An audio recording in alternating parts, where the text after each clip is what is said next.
One of JVAB's primary focuses is the use of radio frequency communication links. This video will generally describe JVAB's RF capabilities and approach when assessing a system in the field. Before assessing a technology, JVAB gathers information using open source research as well as conversations with the vendor.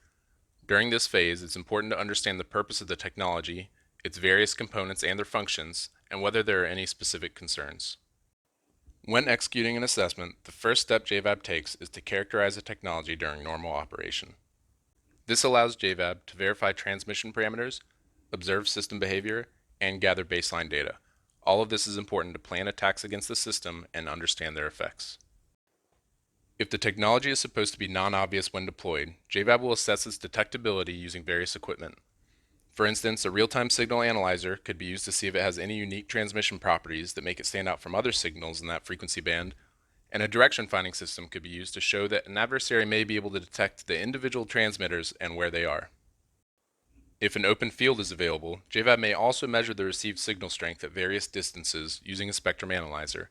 This allows JVAB to estimate the maximum distance from which an adversary could detect a transmission using similar equipment. Next, JVAB may try various jamming attacks using a signal generator and power amplifier. Typically, if the jamming signal is stronger than the system's wireless signal at the receiver, the system won't be able to receive data as intended. In this case, JVAB will note whether the system gives any indication that this type of attack is occurring, as well as how quickly it recovers once the jamming stops.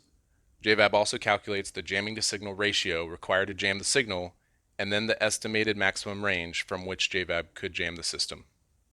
In addition to simple noise jamming, JVAB is able to target some systems with more sophisticated techniques.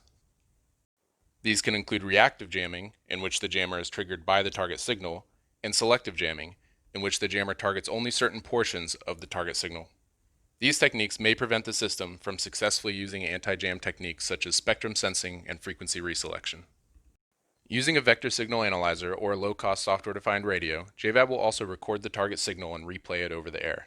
The system may accept and process the old packets, resulting in false sensor alerts or software errors. In other cases, the replayed signal may prevent the system from decoding valid data, resulting in a denial of service attack that is more efficient than simple noise jamming.